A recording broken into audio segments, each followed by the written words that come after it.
Hi and welcome to the Her Business podcast. I'm Susie Daphnis. I'm the CEO at Her Business and I am your host. And this episode is not for everyone. But if you want to grow and scale your business, if you want to break the revenue ceiling, if you want to grow something more profitable, then this is for you. Because if any of these things sound like your goals, there's going to be a time in your business journey when growth stops being about doing more and it starts being about letting go more. Now, I don't mean letting go of your ambition or your standards, but letting go of being the one doing everything, holding everything together. It's the moment where you stop being the person who fixes every problem and you become the leader who builds a business that solves problems without you. And that's why my guest today, Chantel Gilbert, who's the CEO of Blue Gum Electrical Solutions, was named our 2025 Her Business Network Member of the Year. Now, Chantel didn't win this award because she was the loudest voice in the room, or because she hustles the hardest, or because she's outworking everyone around her. It's actually because of the opposite. She has built an award-winning, fast-growing electrical, air conditioning and solar business now in its 11th year. She's raising a young family. She's developing leaders inside of her team, and she's intentionally stepping into her role as a CEO every single day. Now, Chantel respects her own time. She says no to work that she doesn't need to do. She empowers her team to make decisions and to grow. She measures her success by looking at what the data is telling her. And she refuses to build a business that requires her to be involved in every detail every single day. And that intention has really paid off. And I can't wait for you to hear Chantel's story today, because I bet her before looks an awful lot like what you might be dealing with right now in your business. And she went from being the center of everything, the problem solver, the bottleneck, the management team, the just give it to me, I'll do it quicker person, to now leading a team that can run independently of her so that she can focus on CEO level tasks. She is the embodiment of our show tagline, which is your business, your rules, because she doesn't follow what her industry says she should do in any way. She experiments and she iterates and she builds systems and she takes time for herself and her family, and she runs her business how she wants to run it. So, without further ado, as the saying goes, let's welcome Chantel Gilbert onto the show. Chantel, welcome to the show. Hey, Susie, thanks so much for having me. I'm thrilled to have you here because your business journey is an example of what it looks like to really build a business on your terms. And so for those who don't know you yet, can you share a little bit about who you are, what Blue Gum Electrical is all about, and how your business got started? Yeah, certainly. So as you said, my name's Chantel Gilbert. I am the CEO of Blue Gum Electrical. We help local families increase convenience and comfort in their homes through electrical, air conditioning and solar upgrades. Our business is in its 11th year now, and we got started, my husband and I, back in the day when we really wanted to provide a solution that helped customers, but also provided them the customer service that they deserved in their own homes that didn't exist in the trades. And we always knew that we wanted to do something big. We just didn't know what it would lead to. And we've really found the last couple of years, we've really found our legacy and our home base in this space of the all-electric future, where we can help families, move forward to what's going to be the next stage of living and how to live an all-electric life. I love what you just said, and having been part of your journey for the last number of years, what you said is so true. You want to do something big. You've always been so ambitious, and as a young entrepreneur with a young family, and we'll say more about that later, I just admire your drive so much. And I know it's been a huge year. You've been on industry panels, you're growing your team, you're growing your revenue, you're raising a family, as I mentioned. How would you describe this season of life and business that you're in right now? Look, I think this is probably we're in one of the most intense seasons of life that we've been in since when we started the business. I don't know if if others people are talking about it yet, but there's just such a big change coming with AI and the automation in business. And I really do believe that there's a middle ground that's going to miss out if they're not fast. And that's the middle ground between your small businesses that have low overheads and your bigger businesses, the businesses that have the overheads but don't have the profit because they don't have the scale of the profit, of the larger businesses because they're not quite big enough yet. So right now we're really aware of that and wanting to make sure that we're on the big boy side of the fence per se. As that transition changes over the next couple of years. So that means that, things are just moving really quickly. And I guess our excitement for the business is probably back to where it was to some degree when we started in what we think is possible again, moving forward, like a new launch pad to some degree. That's very exciting, and that is also very telling that we get to a stage, we grow, we plateau, and then we need to set our sights to what's next and how do we continue to evolve, as you said, as the market changes or our client changes or technology changes. And as you know, growing from a solopreneur, or I know it's always, you started with you and Josh, to a micropreneur, to now having a larger team, they're all very different experiences. And those experiences and those transitions are things that I see women struggle with. But you've been growing so phenomenally recently, and I know it hasn't all been roses. I would love to know what's changed about how you operate as a leader as the team's grown. Like, do you manage your time or your clients or your team differently as it's grown? Yeah, definitely. Look, I think we've very much yo-yoed, and I think that's not unusual. It's not always a beautiful straight line to growth. I think we've expanded and we've contracted and expanded and contracted, and I've been in the office and out of the office. And I think probably the biggest things that I have learned is we're at the point now where my time needs to be spent less doing and more management, and more knowing exactly what's going on in the business and what levers need to be pulled at what points in time. Whereas even up until this point in time, I've still been, a team member leaves or something happens and I'm drawn back in, whereas I'm trying really hard, particularly my, 2026 goal is to empower my team more. And sometimes there's decisions, that get made, and if I'm a lot more aware if our team comes to me and says, hey, we want to do this. It's going to cost this. And it might not be exactly the way I would do it. In the past, I would have said, no, I want you to do it this way. Now I'll say, great, go do it. And I don't change something if it doesn't need to be changed, and I don't control something if it doesn't need to be controlled. If it's taken care of, even if it's not taken care of exactly the same way that I would take care of it, if the outcome is the same, then it's a point in which I need to not get over it or get over myself to some degree and just go, well, it doesn't matter. Do you know what I mean? The outcome is the same. The problem is taken care of. If it's not exactly how I would do it, well, that's not the problem. That doesn't matter. Dan Martell has the, 80% done by somebody else is 100% perfect. And I'm just finding myself being a lot more aware of, just because it's not how I would do it, if someone has stepped up and taken that ownership, then I need to back and encourage that behaviour, not change the way they're doing something.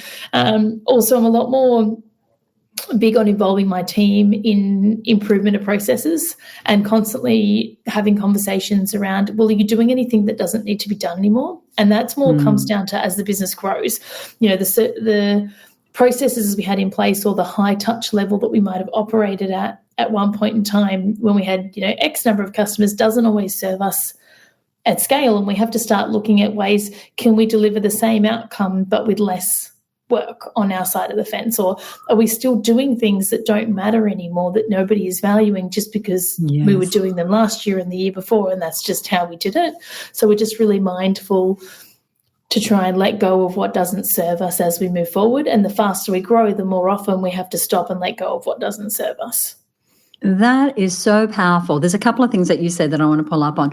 One is this idea of actually stopping and reflecting and saying what no longer serves us. What are we doing purely because as we've added things on, we haven't let go of the past, and so we're still doing things that don't actually impact the bottom line or the revenue or the effectiveness of a task. So important. The other thing that you said is as business leaders, yes, the team may not do it 100% the way we want to, but what is the currency that's up? It's your time, your focus, your energy that can go into business building that is not tied up on the execution of tasks that the team can manage 90, 95, maybe one day 100% of the way that you would do it. But like you said, you're focusing on outcomes, not the process. And that's where a lot of us can get tripped up. It's like not all the I's were dotted and the T's were crossed, and I wouldn't do it that way, versus, you know what, we got the outcome, we're moving forward, we're getting our goals. So powerful, and so such a sign of a mature business leader who's committed to the vision and getting to the goal, as opposed to being fixated on the perfection of every little bit going forward. Yeah. So good. Yeah, definitely. We spend a lot of time on our calls, like on the customer service from the phone. And one of the things I realised is, if the way I say something or the phrases I use aren't going to be natural or come across the same way, if I tell someone to say them exactly the way I say them, so we have a core flow, not a script. And then, people can choose. Like, say there's 10 ways that we can buff up Blue Gum or show we add value in telling customer what to expect. 3 of them might mean a lot to me and might sound really authentic when I say them, but 3 completely different ones might do the same job but just feel right for a different staff member. So giving people more options to achieve the same goal but allow them flexibility to make it theirs makes a huge difference. So good. And with this level of growth that you're experiencing, as you know, and I know you're so committed to your own development and your education, and you've taken part in mentoring and retreats and courses and masterminds and all those things, what becomes really important for us as business owners is that time that we spend on the business, not just in the business. And part of our decision-making that changes as we grow, as you know, is what we say yes to and no to. What have you been saying yes to and no to this year, and why?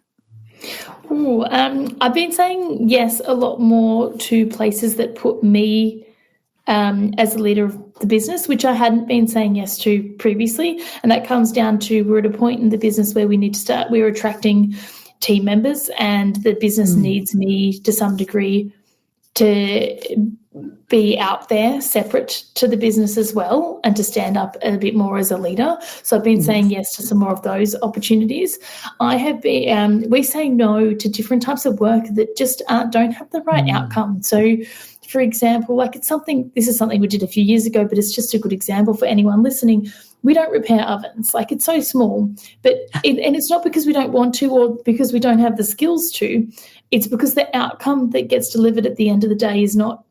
We might have to charge a customer to go there to provide a solution, and then we might have to go away and come back and then charge them again to come back. And by the time we charge them minimum charge twice, say we don't do any work for less than $350, they might have spent more than the cost of an oven. And then all that happens is no matter what a good job we do, the customer's experience isn't going to be great. No matter how nice we are, no matter whether or not we solve the problem, we could still solve the problem and there could be another problem 2 weeks later. And even if everybody in our team did their jobs 110%, we still have the risk of a customer having a bad experience at the end of the day.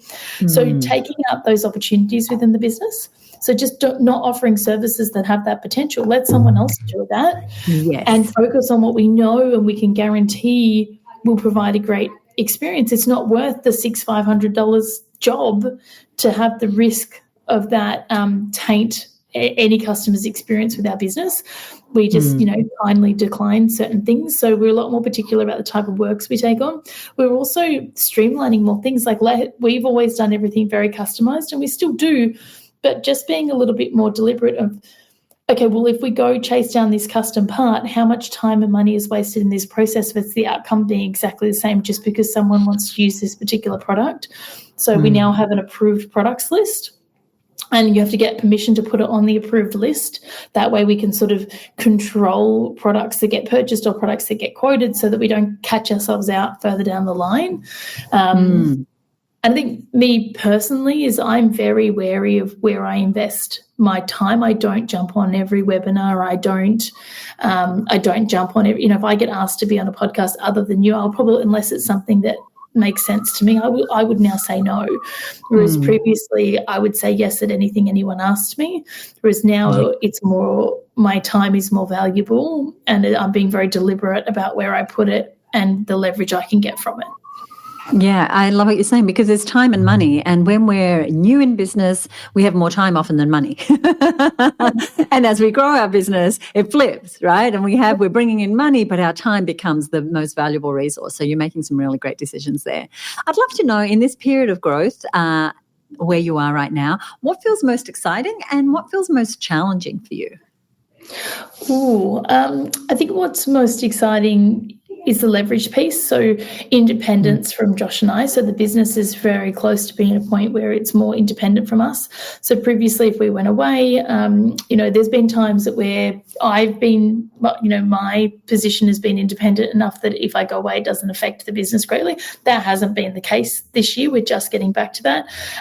Whereas we've swapped, whereas there's been a case where Josh is now able to be away and less changes. So it's kind of one or the other, it seems like, but we're going to hopefully be in a position with both of us that when we step out of the business for a week, nothing breaks and nothing is slowed down or delayed. And that's sort of been our big goal for this year. So I think that, I'm really excited about being in that space, because when you have space, you can achieve so much more than when you don't. So us just having the ability to see the problems and fix the problems. Sometimes I feel like when things change in the business, it can be like the tide going out and you can see all the shells in the sand. It's like, and you can see all the holes in the sand. It's like your moment to go, oh, actually, now the tide's gone out. There's a hole. Let's plug that. Let's fix that. You don't always, when the waves are just crashing in one after the other and you're just trying not to drown, you don't have that opportunity. So I'm looking for really looking forward to that. I think we've been trying very hard to stabilize and I guess consolidate for a couple of years, and I feel like we're very close now. What we thought would take us a year to consolidate, it's probably taken us 3. But I think we're very close to finishing that stage of business and to be moving forward with more team members and more opportunity. And the more we grow, the other thing that's really exciting for us is it gives more opportunity for career development for the team that we have. So if we don't grow and we don't move forward, those great people in our team don't get the opportunity to step up into bigger roles. So, it's almost essential that we grow, because otherwise we can't provide them with their careers that they need. That's very, very considerate of you. I was laughing because it's such a great analogy of being being thrown around by the waves, which we do get, right? We get thrown around. We're so in that, in the wash that we don't get the peace to see. And and you know how important it is to pause and reflect, which brings me to a question about balance. Now, I'm not a big fan of the word balance, because I think there's seasons of life where you're just pushing in more areas or giving attention to others. But I have to ask you, because you are raising a family, you're managing a team, you're representing your industry, as I said, you're on panels and being out there as the thought leader. Listeners might go, well, how do you do all that? Look, it's a really great question, and I don't necessarily think I have all the answers, and it's never perfect. But I don't know who it was. It might have even been you or someone that we heard speak, and it's this idea. I didn't make it up. I just don't remember where it came from, so I can't credit it. But it's the idea of that work-life balance is also often considered this like line down the middle of something. The A and B is on either side, and there's this line down the middle. And the approach that I have taken is that, there's a line down the middle, but sometimes we go over this way, sometimes we go over this way, and we just like weave our way through. Right. And there's moments of time that we spend more, there's time where we are away with our kids and able to do great holidays and adventures. And, that's definitely in the work-life, family camp. But there's also times where, we've got to get grandparents to help look after kids and we're overworking, mad hours, and the two level out across the year. And I think the biggest thing I kept trying to take Fridays off. Like, it had been a thing for me years. I was going, I'll take Fridays off. And every time I'd take a Friday off, something would happen. Like I'd be like lying in the sand, pull the kids out of daycare, and a staff member would quit the next day. I'd be like, oh my goodness. And I've just come to terms with the fact that I'm okay with working Fridays, but we take 10, 11 weeks off a year. And I did the maths just last week where I went, okay, well, that's the equivalent of me taking Fridays off. So the amount of extra leave I take, I could take that as amazing big holidays with solid family time, or I could take that as one Friday a week for the year where I'm likely rushing around, dropping my kids to all the different activities, likely still thinking about the business, likely still taking phone calls and not being 100% present. Instead, I could just work that Friday and then have that time where we go different places and do different things. And, someone might look and go, well, they have, how do they have so many weeks off a year? Well, that's a choice we make. I don't work 4 days a week, work 5 days a week, but then I get the reward alternatively. And that doesn't mean that, I can't leave early when I need to or take a day off as required or be there for my kids in moments of need. It just means it's a choice, and that, I would prefer I would much prefer to take more holidays with them, make more money, and have it come out in the wash with the zigzag than have it be every week consistent. Yeah, here's to more vacations. I love it. One of the things which ties in with what we're talking about, that we talk a lot about on this show, is this idea of coming into alignment, of noticing when we've outgrown perhaps where our business is and just bringing it more into alignment with what we want in a direction that feels right for us. As you look forward into 2026, what are you striving for in the new year that is very much in alignment with what you need and want right now in your business and life? Yeah, that's a great question. I think me personally, I'm really striving towards more better health, looking after myself better. I think that we've had a big 18 months in the business and, things like that I used to do, that have fallen by the wayside, I'd like to get back. I also think what the business needs of me as a leader in the next year is very different to what the business has ever needed of me before. And I'm mentally psyching myself up for that as well. And I do think that we're in a moment of, I guess, we've been in misalignment to some degree, what the business needs and where I'm at mentally. And we're just slowly getting back into alignment for the new year. And that all comes down to having team. If you don't have the right team in place, you can't think at the level you need to think and do what you need to do. And we're just slowly getting those pieces and that foundation rebuilt.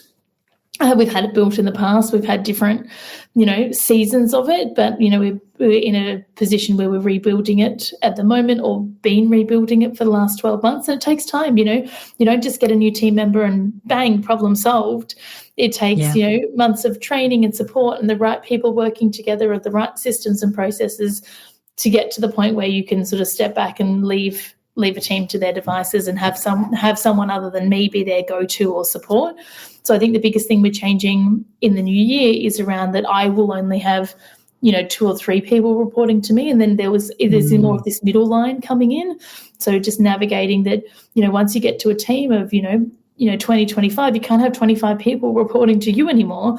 So there's just got to be this new structure, and my role changes more to empowering and mentoring those that others are reporting to and giving them the skills and I guess the leadership they need to fulfill their roles, and giving them the opportunity to step up instead of having me, I guess, damper them or slow them down or get in the way where I'm not needed.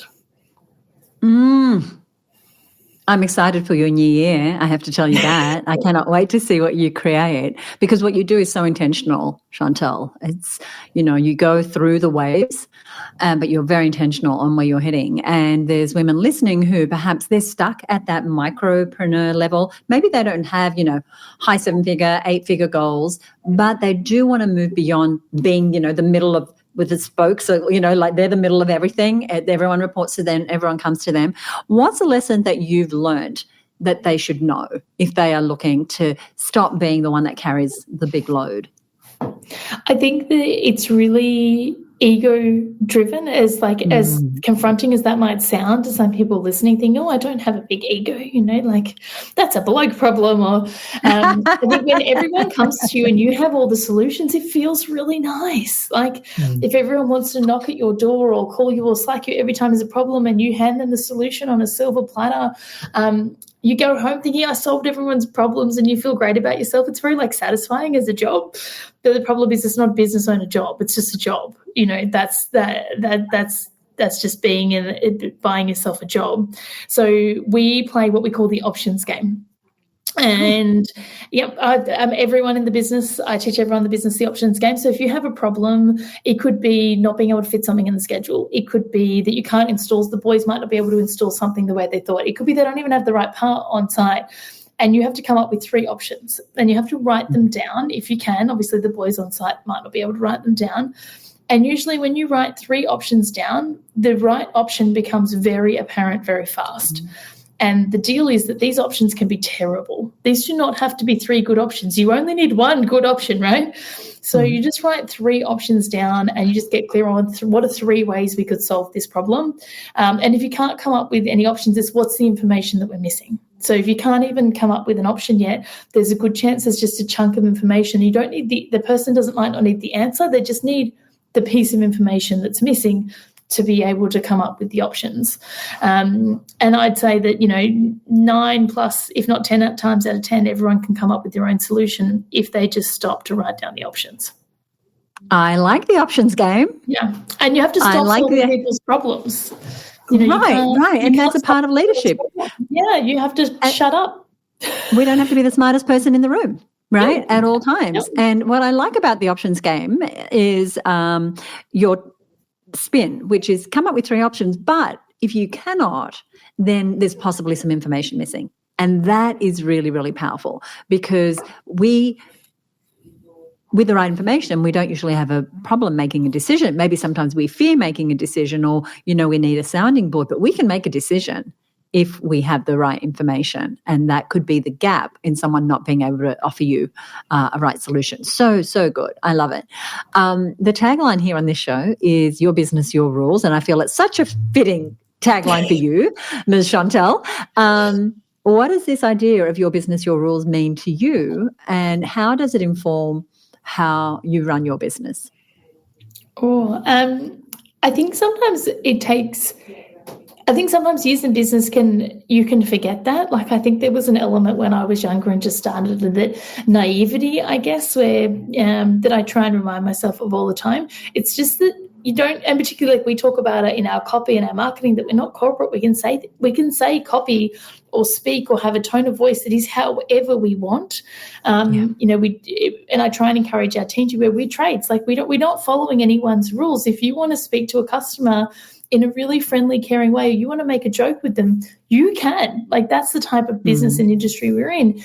And we have that freedom. And more often than not, that type of language or that type of relationship is going to be valued 9 out of 10 times, far more than the one time that you might upset someone or someone might not get the joke. I'm constantly reminding ourselves that, or pushing back to, okay, if someone says it can't be done this way, I'll say, why not? And who says that it can't? And just because somebody else isn't doing it doesn't mean that we can't do it. And everything is an experiment. I think these days I'm very much more numbers driven. So, if we wanted to, instead of just, having the idea, say, for example, we wanted to trial people working 4 days a week or having staff work 4 days a week. In the past, not that I trialed it, but I would just say, we'll just give it a go and see what happens and see how it feels. These days, we had the opportunity to trial recently for a variety of different unexpected reasons. But these days it's, we trial it, and what does the revenue look like for that man or that technician working 4 days a week versus 5 days a week? And over a 90-day period, what impact does that have on the business? And what flow-through effect does that have? And, okay, is that successful or not? And what are the measures of success? If someone can achieve the same amount of revenue working their hours over 4 days versus 5, well, if it works, then great. It didn't work. But we at least know that. And we're not just saying it didn't work because it didn't feel right, or we didn't think that they made as much revenue, or didn't feel like they got as many jobs through. We say that because we know what the data was the 90 days beforehand, and then we know what the data is for the next 90 days, and we know what it costs the business. And the courage to try it and then be willing to say, no, that didn't work. I'm going to take it back, and we're going to go back to doing it the other way. That takes courage too. Right? Because people could think, I'm going to go back on my word. No, you're doing the best thing for the entire, everybody, for the entire organization, because the more successful your organization is, the more successful your team members will be. So really, really, really good. When you look out in the new year, sorry, go ahead. One of the things I want to share on that while we have the chance is something that I learnt this year, is this idea of cycles. And I think up until this year, there'd been an element in our business of, throwing stuff against the wall and seeing what stuck, or chasing shiny, bright objects. And I think that there's certainly merit in moving fast. It's just moving fast with data. So if you want to try different things, or you want to move quickly, or you feel the need to move quickly, do it, but do it in a very clear cycle where you start with the strategy, you execute the strategy, you get the data. That's half the cycle. Then you reevaluate and you go again. And the more times that we can do that cycle as a business, if we can fail 3 times in the time frame one of our competitors is still thinking about trialing something, then we are 10 times ahead, because in those 3 fails, we've not only had a go, but we've worked out what the right thing is, and not what we think the right thing is, what the data says the right thing is, and we move forward. And they're still deciding even if it's worth a risk. I so admire your guts and your vision and your willingness to learn and grow.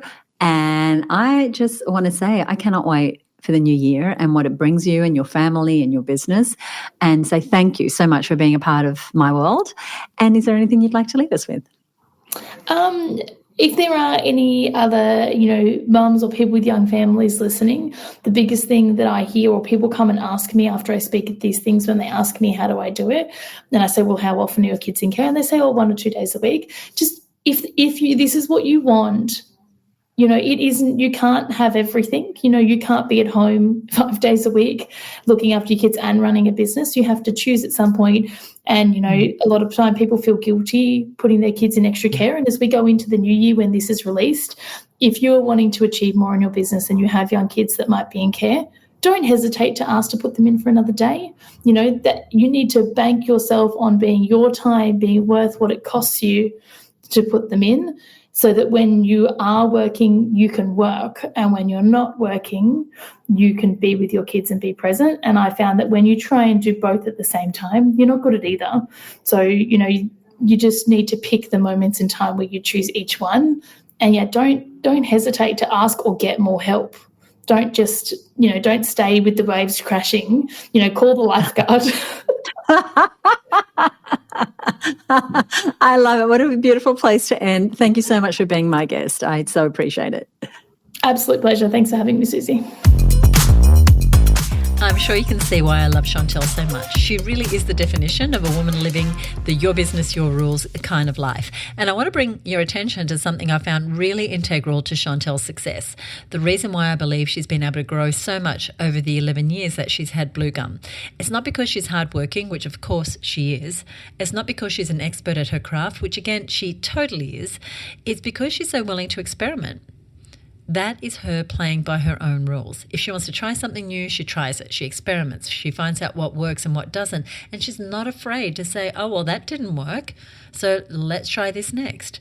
That's a quality that I admire so much in business owners. It's this flexibility to innovate, to try, to experiment, and the willingness to be wrong. And those decisions are the types of CEO level decisions that we get to make in our business when we set aside time for them, rather than being stuck in the weeds. We get to decide how to make our systems better. We get to tinker with our processes. We get to try new things and imagine new ideas or new offers or new strategies. That is the heart of being a business owner who plays by her rules. And I just think Chantel embraces that so well. And I'm sure you can see why we chose to feature her as this year's Her Business Member of the Year. Now, as we close out, I'm excited to say that we have officially chosen the 2026 Member of the Year, and you'll find out who that is in our Best of 2025 email that you'll get in your inbox on the 1st of January if you're a subscriber. If you do not get our newsletters, just email us at info@herbusiness.com and ask to be added. Now, I cannot wait to bring you so many more stories and inspiration from other women business owners in upcoming episodes. There is so much that we can learn just by seeing and hearing from women who have walked the path that we want to walk. And so if right now you are trying to grow your business, if you're trying to move from micropreneur to entrepreneur with a larger team, or even from a solopreneur to a micropreneur, Chantel's advice is gold. And I'm going to put Chantel's information in the show notes of this episode, and I'm going to encourage you to check out everything that she's up to and just follow her journey in 2026. I know she's going to be up to some amazing things. And just a little bit of background, she's been a member for years. Chantel has come to our retreats. She's been part of our mastermind. She engaged in one-on-one mentoring for many years, and she's actively engaged and networked with others in the network. And that's how we grow and learn, by leaning on others. And like Chantel said, asking for a lifeguard when those waves are crashing in. That's exactly what her business is designed to do. We're a community of business owners who learn together, who lift each other up, and who grow together.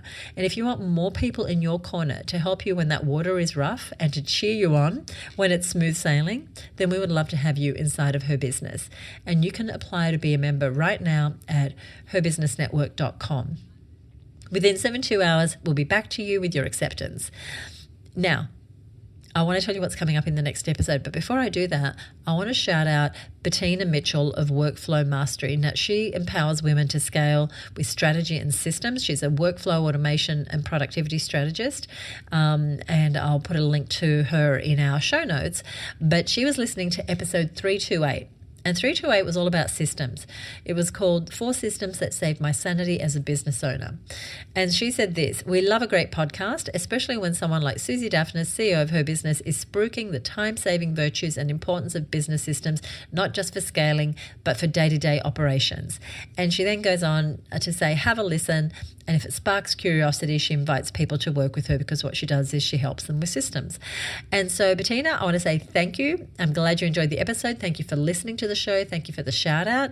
And we will put a link, as I said, over in the show notes, which everybody can find at herbusiness.com/339. Now, if you enjoyed this episode, you enjoyed what Chantel had to say, we would love it if you would leave us a rating or review on Apple Podcast. And as a podcaster, here's why this is important. This is how other people discover the work that we do. It's how other people get to hear stories like Chantel's, which is so inspiring. And so you can leave us a rating or review on Apple Podcasts, or you can even shoot me a direct message on Instagram if you'd rather do that. We are at Her Business on Instagram. And if you don't already follow us there, please do, because we post almost daily new ideas and tips and strategies. Once again, on our website at herbusiness.com/339, you'll find a summary of today's episode and links to other resources that we've mentioned. Now, I teased you about next week's episode. So in next week's episode, I'm going to explain why I decided to let go of one of my biggest money makers. I'm talking hundreds of thousands of dollars in revenue. It was a big decision. And I know that if you're sitting on something that you're doing in your business that no longer fits who you've become, but you've been hesitant to let it go, then you are really going to enjoy that episode. That is coming up 1 week from now. So if you're new to the show, make sure that you follow or subscribe. If you're a regular listener, thank you. I love you. And watch for that one coming out a week from now. I'll see you then right here on the Her Business podcast. Bye for now.